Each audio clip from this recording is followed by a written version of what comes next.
Good afternoon, family. Um, I want to share my 2 cents on the young football player that tragically lost his life. The young guy, his name is, I think, Terrence T Howard. His name is Terrence T Howard, and I think he was 19 years old. And putting the pieces together to the different stories, because there were different clips I watched trying to get the totality of the circumstances, because it was so sad to see his family in such distress like that. I think his father is a bishop out of Texas, Bishop Anthony Allen, but this is a young 19-year-old. And if you haven't seen it yet, one of the clips that I watch, I can attach it to this in the description or whatever.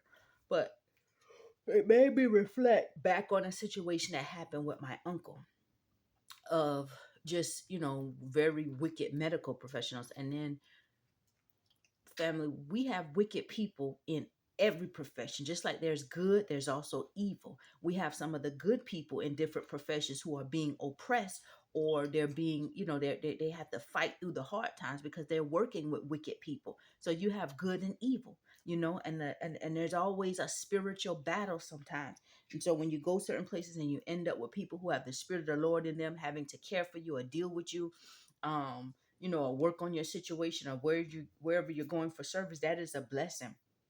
But my advice is to anyone having to go and leave their loved ones or have their loved ones in any type of medical facility is try to be able to stand by their side and pay attention to what's going on. And most importantly, be in prayer, include God in everything, because like I said, evil is very real and it's being revealed now, because this is the year of revelation of so many different things. But this young man, he is 19 years old, and I believe he was in the hospital in Charlotte, North Carolina, and he transferred from a university in Alabama to he was transferring to go to a university in North Carolina. He was in a car accident. I think it was like just a minor car accident that he was in, and so he got out of his car to go and check on the people that behind. I don't know if it was somebody behind him or that struck him or whatever, but he went to go and check on them. And when he went to go check on them and he made sure that they were okay, I think when he turned around to go get in his car, somebody just hit him just like that. And that's what he sustained a lot of life-threatening injuries or whatever, right? So that's how he ended up in the hospital. However, his family wanted to transfer him to another hospital, and um they they said they were receiving a lot of, like, it was weird because they were receiving delays on the medical records that were required in order to facilitate the transfer, which was very weird to them, right? And so when they finally received the medical records of the transfer, there was a lot of chaos that ensued. They said their son was doing fine. And so I'm gonna let you watch this little clip right here. We're at the atrium, Carolinas. We are not bowing. We're not bending to these snakes and these devils. They done got exposed. Y'all touched the right one, but you didn't know you touched them the wrong way. Touch not mine anointed to do my prophet no harm. They're asking all of us to leave my brother in here with them. You never showed up. You never showed up. Okay, I'm FaceTiming you right now. Of course, to let him die, they wanted the organs. That's what the whole thing was about being here. It was about him having organs. But this is for God, so that God might get the glory.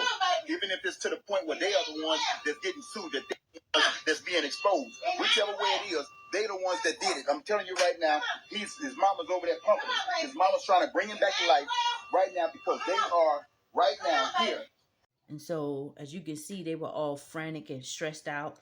And you can watch, like I said, longer to put the totality of the pieces together. But what had me puzzled is the fact that they were there with their son for a few days, right? When they finally got those papers, which I think that was this day right here that you just saw in the clip. Once they finally got those medical records that they were waiting on, they said that when they came, they actually brought medical people with them. So I don't know if they were from Texas, that they paid for medical people, have someone down there just to, observe the condition of their son and make sure he was okay for the transport. But they said once they finally got the medical records, which were delayed and it was like a hassle for them to get, then all of a sudden their son's physical his progress started to decline after a doctor came in and said I think his blood pressure was so high.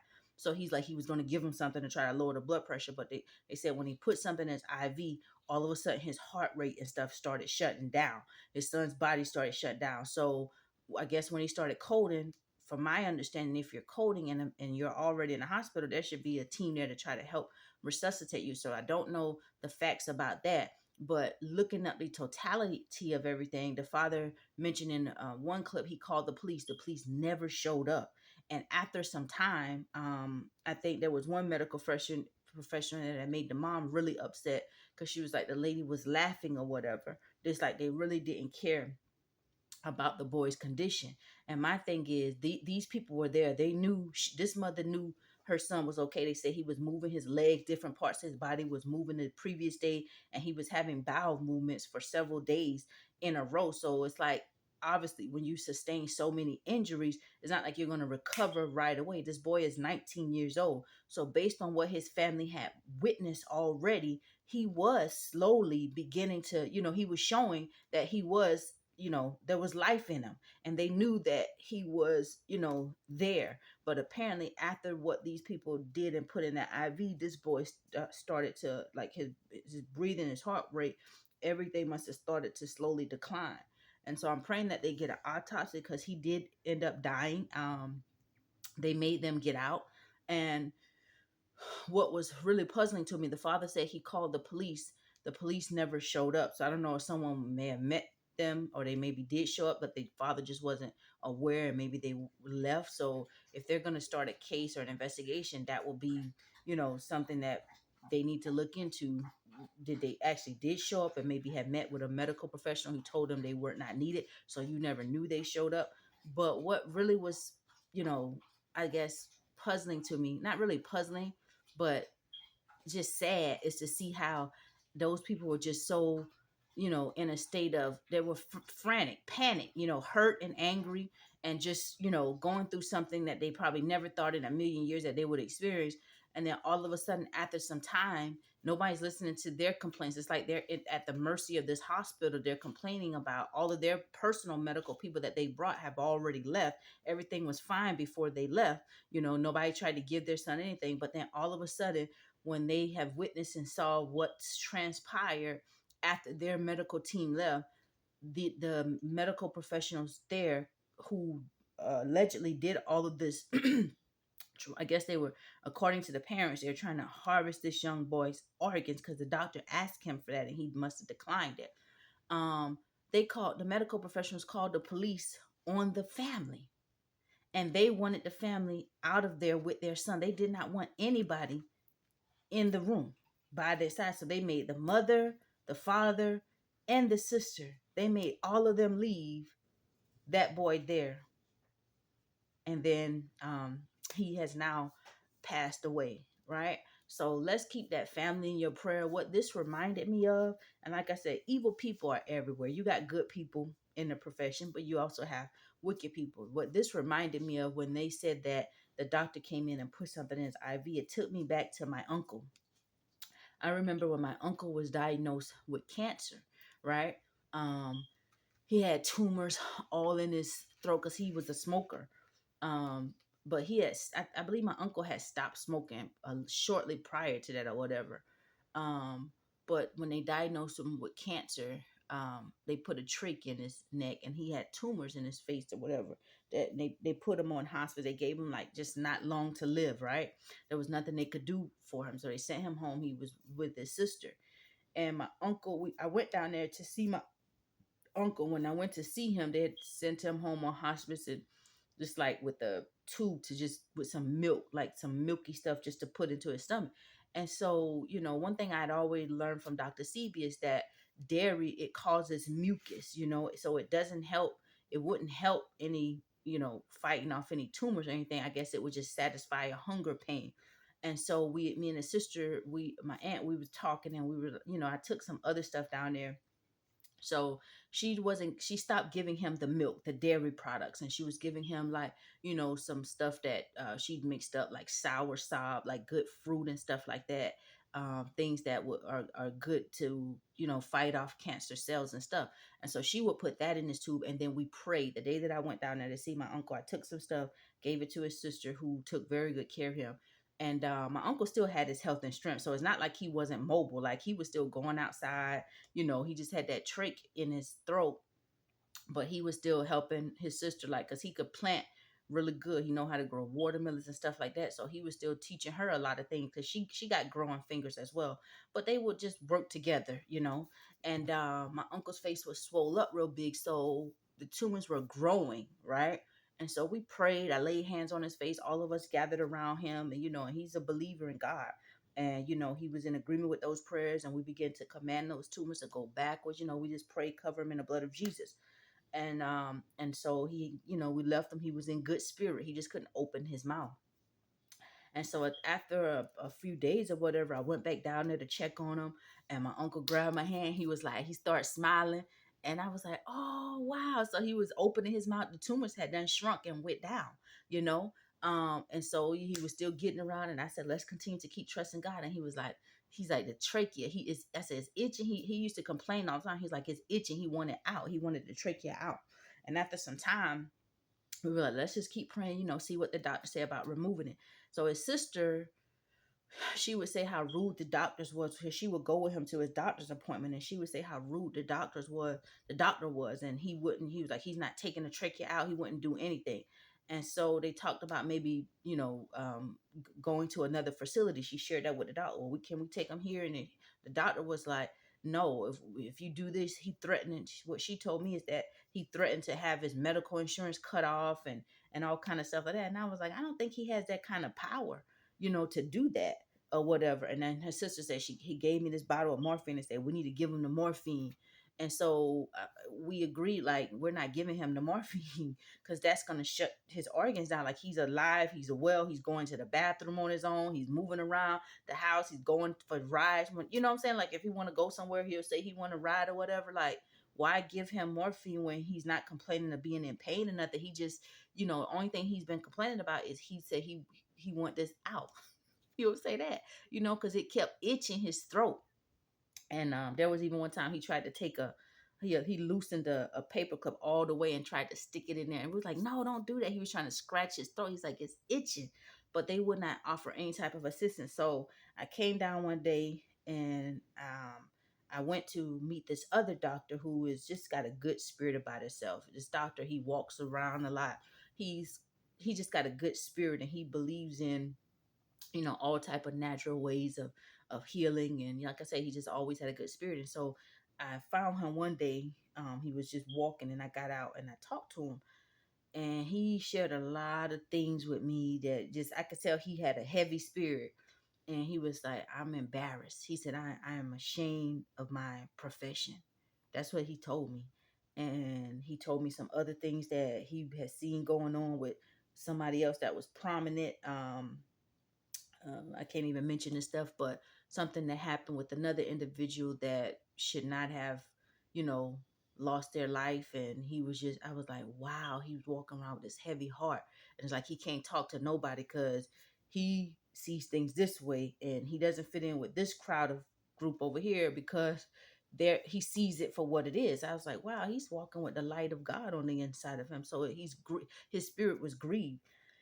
And when it came to the threats that they made about my uncle, he was like, they can make those threats, but he's like, yeah, take him to, we talked about some other places. Like, it's so sad. He said they don't have to let that um trachea remain, especially since the tumors have gone down. And we talk about so many other things. He was like, but they're gonna try to make it hard. He said, apparently, he told me how that guy would try to, that doctor that made the threat would try to fight against us, but it's merely only threats, and if he does anything to put in any type of medical record to make it difficult, of course we just have to, end result, we just have to pay out of pocket until we get his medical insurance straightened out. But other than that, we don't have to listen to his threats. And after we had that talk that day, I was talking with my my aunt about that situation. So we were looking for, someplace that another uh, doctor or somebody that we could trust where we could take him to or whatever.